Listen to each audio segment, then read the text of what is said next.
നമ്മളുടെ വാക്കുകളും പ്രവൃത്തികളും എല്ലായ്പ്പോഴും എന്തായിരിക്കണം? നന്മ നിറഞ്ഞതായിരിക്കണം കേട്ടോ. നമ്മൾ ജീവിതത്തിൽ എപ്പോഴും അറിഞ്ഞു വെക്കേണ്ട ഒരു കാര്യമാണ്. നമ്മളുടെ വാക്കുകളും പ്രവൃത്തികളും എന്തായിരിക്കണം? നന്മ നിറഞ്ഞതായിരിക്കണം.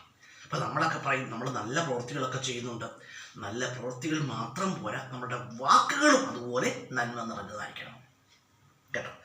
വാക്കുകളുടെ ശക്തി എന്നൊക്കെ പറഞ്ഞാൽ വളരെ വലുതാണ്. വാക്കുകൾക്ക് എന്തായി മാറാൻ പറ്റും? വാക്കിന് വാളിനേക്കാൾ മൂർച്ചയുണ്ടെന്നാണ്. വാളിനേക്കാൾ മൂർച്ചയുള്ളത് ഉണ്ടെങ്കിൽ അതെന്താണ്? വാക്കാണ് കേട്ടോ. നമ്മൾ വാക്കിന് പുനർജീവൻ നൽകാൻ പോലും കഴിയുമെന്നാണ്. വാക്കിന് പുനർജീവൻ നൽകാൻ പോലെ കഴിയും. അതുപോലെ തന്നെ ആ മനസ്സിനെ തകർത്ത് കളയാനും കഴിയുമെന്നാണ് കേട്ടോ. നമ്മൾ മനസ്സിലാക്കണം. ഈ വസ്തുത നമ്മൾ എപ്പോഴും നമ്മുടെ സ്മരണയിൽ ഉണ്ടായിരിക്കണം. അതുകൊണ്ട് നമ്മൾ വാക്കുകൾ പ്രയോഗിക്കുമ്പോൾ വളരെ ശ്രദ്ധിച്ച് പ്രയോഗിക്കുക, വളരെ സൂക്ഷിച്ച് പ്രയോഗിക്കുക. ആരോടാണ് സംസാരിക്കുന്നത് എന്ന് നമുക്ക് എല്ലായ്പ്പോഴും നല്ല ബോധ്യം ഉണ്ടായിരിക്കണം കേട്ടോ. അതുപോലെ തന്നെ ഒരു കാര്യം പറയുന്നതിന് മുമ്പ് നമ്മൾ പല കുറി ആലോചിച്ചതിന് ശേഷം മാത്രമേ പറയാൻ പാടുള്ളൂ കേട്ടോ. നമ്മളെപ്പോഴും ജീവിതത്തിൽ മനസ്സിലാക്കേണ്ട ഒരു സംഗതിയാണ്. ഒരാളെന്നോട് അടുത്തിടയ്ക്ക് ചോദിച്ചൊരു ചോദ്യമാണ്, എന്താണ് ഈ പോസിറ്റീവ് എനർജി, എന്താണ് ഈ നെഗറ്റീവ് എനർജി? അടുത്ത സമയത്ത് ഒരാളെന്നോട് ചോദിച്ചൊരു ചോദ്യമാണ്. ഈ പോസിറ്റീവ് എനർജി എന്ന് പറഞ്ഞാൽ, പോസിറ്റീവ് എനർജി നമുക്കൊക്കെ അറിയാം, പ്രവൃത്തിക്ക് എന്തുണ്ട്? ഫലമുണ്ട്. ഏത് പ്രവൃത്തികൾക്കും, മൈന്യൂട്ടായ പ്രവൃത്തികൾക്ക് പോലും എന്തുണ്ട്? ഫലമുണ്ട്. അത് നല്ല പ്രവൃത്തിയാണെങ്കിൽ നല്ല ഫലം, മോശപ്രവൃത്തിയാണെങ്കിൽ മോശം ഫലം. അങ്ങനെയാണല്ലോ. ഒരാളിനോട് ഇടയ്ക്ക് ചോദിക്കേണ്ടത് എന്താണ് ഈ പോസിറ്റീവ് എനർജി? പോസിറ്റീവ് എനർജി നമ്മൾ സ്ഥിരം പറയുന്ന വാക്കാണ്. ഇന്നൊരു ഭയങ്കര പോസിറ്റീവ് ഫീലായിരുന്നു. ചിലർ പറയും ഇന്ന് ഭയങ്കര നെഗറ്റീവ് ഫീലാണ് എന്നൊക്കെ പറയാറുണ്ട്. അപ്പം എന്താണ് ഈ പോസിറ്റീവ് എനർജി? ഒരാളിനോട് ചോദിക്കും എന്താണ് ഈ നെഗറ്റീവ് എനർജി? അതായത് നമ്മൾ മനസ്സിലാക്കേണ്ട ഒരു കാര്യം, നമ്മളുടെ പ്രവൃത്തികൾ എന്തായി മാറണം? നമ്മുടെ പ്രവൃത്തി ഫസ്റ്റ് ഓഫ് ഓൾ എന്തായി മാറണം? നമ്മളുടെ പ്രവൃത്തികൾ നമുക്ക് സന്തോഷം നൽകുന്നവയായിരിക്കണം. ആണോ വേണ്ടായോ? ആകണം. അത് ഫസ്റ്റ് പ്രയോറിറ്റി നമുക്കാണല്ലോ. അപ്പം നമ്മളുടെ പ്രവൃത്തികൾ നമുക്ക് എന്തായി മാറണം? ആ സന്തോഷം തരുന്നവയായിരിക്കണം, അല്ലെങ്കിൽ നമുക്ക് നന്മയുണ്ടാകുന്നതായിരിക്കണം. അതോടൊപ്പം തന്നെ വേറൊരാൾക്കും സന്തോഷം നൽകുന്നതായിരിക്കണം കേട്ടോ. അത് നമ്മൾ പ്രത്യേകം മനസ്സിലാക്കണം.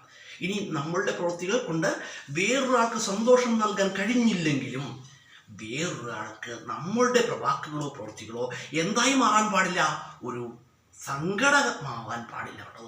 അല്ലെങ്കിൽ ദുഃഖമായി മാറുവാൻ പാടില്ല കേട്ടോ. നമ്മുടെ വാക്കുകളും പ്രവൃത്തികളും കൊണ്ട് മറ്റൊരാൾക്ക് സന്തോഷം ഉണ്ടായില്ലെങ്കിൽ കുഴപ്പമില്ല, പക്ഷെ അയാൾക്ക് നമ്മളുടെ വാക്കുകളോ പ്രവൃത്തികളോ എന്തായി മാറരുത്? ആ ദുഃഖമായി മാറരുത്. മറ്റൊരാൾക്ക് ദുഃഖമായി മാറരുത്. ഞാൻ പറഞ്ഞല്ലോ, ഇപ്പോൾ പോസിറ്റീവ് ആണ്. ഇപ്പം നമ്മുടെ വാക്കുകളോ അല്ലെങ്കിൽ നന്മ നിറഞ്ഞ പ്രവൃത്തികളോ കൊണ്ട് മറ്റൊരാൾക്ക് സന്തോഷം ലഭിച്ചു കഴിഞ്ഞാൽ അയാൾക്ക് ഉണ്ടാകുന്നത് എന്താണ്? മറ്റൊരാൾക്ക് സന്തോഷം ലഭിക്കുമ്പോൾ അയാൾക്ക് സന്തോഷം ഉണ്ടാകും. അപ്പം അയാൾക്ക് സന്തോഷത്തിൽ നിന്നും ഉണ്ടാകുന്നത് എന്താണെന്ന് ചോദിച്ചാൽ എന്താണ്? ഒരു പോസിറ്റീവ് എനർജിയാണ്. അപ്പം അതിന് നമ്മൾ കാരണം, അല്ലെങ്കിൽ നമ്മളുടെ നന്മ നിറഞ്ഞ പ്രവർത്തനങ്ങൾ കാരണം മറ്റൊരാൾക്ക് സന്തോഷമുണ്ടായി. അന്നേരം ഉണ്ടാകുന്ന ഒരു പോസിറ്റീവ് എനർജിയാണ്. അപ്പം ആ ഉണ്ടാകുന്ന എനർജി ആ വ്യക്തിയുടെ സന്തോഷത്തിന് കാരണക്കാരൻ ആരാണോ അതൊരു പോസിറ്റീവ് എനർജിയാണ്. ആ ആളെ തേടിയെത്തുമെന്നാണ് കേട്ടോ. എന്നിട്ട് എന്ത് ചെയ്യും?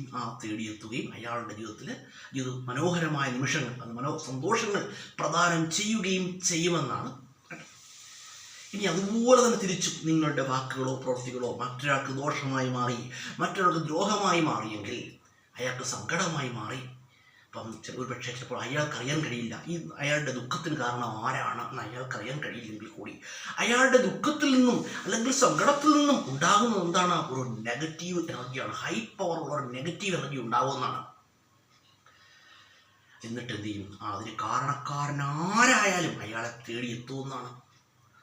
അയാളെ തേടിയെത്തിയത് അയാളുടെ ജീവിതത്തിൽ ഇങ്ങനെ പ്രശ്നങ്ങളും ദുഃഖങ്ങളും ദുരിതങ്ങളും ഇങ്ങനെ എന്ത് ചെയ്യും? സൃഷ്ടിക്കുമെന്നാണ് കേട്ടോ. നമ്മൾ മനസ്സിലാക്കേണ്ട ഒരു കാര്യമാണ്. അത് ഒരു അലംഘനീയമായ ഒരു പ്രപഞ്ച സത്യമാണ്. പ്രവൃത്തിക്ക് എന്തുണ്ട്? ഫലങ്ങളുണ്ട്, തക്കതായ ഫലമുണ്ട്. നല്ല പ്രവൃത്തിക്ക് നല്ല ഫലം, മോശപ്രവൃത്തികൾക്ക് മോശപ്പെട്ട ഫലം കേട്ടോ. നമ്മൾ വിചാരിക്കും ഒരു തെറ്റ് ചെയ്താൽ എന്നെങ്കിലും ഒരിക്കൽ അതിൻ്റെ ഫലം നമ്മെ തേടിയെത്തുമെന്നാണ്. നമ്മൾ ചെയ്ത നന്മകൾക്കും അങ്ങനെയാണ്. നമ്മൾ ചെയ്ത നന്മകളുടെയും ഫലങ്ങൾ എന്തായി മാറും? 10 മടങ്ങ് നന്മകളായിട്ട് നമ്മെ തേടിയെത്തുമെന്നാണ്. അതുകൊണ്ട് നമ്മൾ മനസ്സിലാക്കേണ്ട ഒരു കാര്യം, ജീവിതത്തിൽ എന്ത് ചെയ്യുക? നന്മകൾ പ്രവർത്തിക്കുക. നമ്മുടെ വാക്കുകളും പ്രവർത്തനങ്ങളും എന്തായി മാറണം? വാക്കുകളും പ്രവൃത്തികളും ഒക്കെ നന്മയുള്ളതായിരിക്കണം. നമ്മൾ ചെയ്ത ഓരോ പ്രവൃത്തിയും മറ്റൊരാൾക്ക് നന്മകളായി മാറണേന്നാണ് നമ്മൾ ആഗ്രഹിക്കേണ്ടത് കേട്ടോ. അതുപോലെ തന്നെ നമ്മളൊക്കെ പറയാറുണ്ട്, അതുപോലെ തന്നെ നമ്മളുടെ വാക്കുകളോ പ്രവൃത്തികളോ കൊണ്ട് മറ്റൊരാൾക്ക് എന്തെങ്കിലും ദുഃഖമുണ്ടായിക്കഴിഞ്ഞാൽ നമ്മൾ എന്ത് ചെയ്യണം? അതിന് പ്രായശ്ചിത്തം ചെയ്യണമെന്നാണ് കേട്ടോ. അല്ലെങ്കിൽ അയാളോട് പ്രായശ്ചിത്തം ചെയ്യണം, അയാളോട് ക്ഷമാപണം നടത്തണം കേട്ടോ. ഇല്ലെങ്കിൽ എന്ത് ചെയ്യും? അതിൻ്റെ നെഗറ്റീവ് റിസൾട്ട് എന്ത് ചെയ്യും? നമ്മുടെ ജീവിതത്തിലുടനീളം നിഴലിക്കുമെന്നാണ്. അതുകൊണ്ട് അത് പാടില്ല. നല്ലത് ചിന്തിക്കാനും നല്ലത് പ്രവർത്തിക്കാനും നമുക്ക് കഴിയണം. അവിടെയാണ് നമ്മുടെ ജീവിതത്തിൻ്റെ മൂല്യം. നല്ലത് ചിന്തിക്കുക, നല്ലത് പ്രവർത്തിക്കുക കേട്ടോ.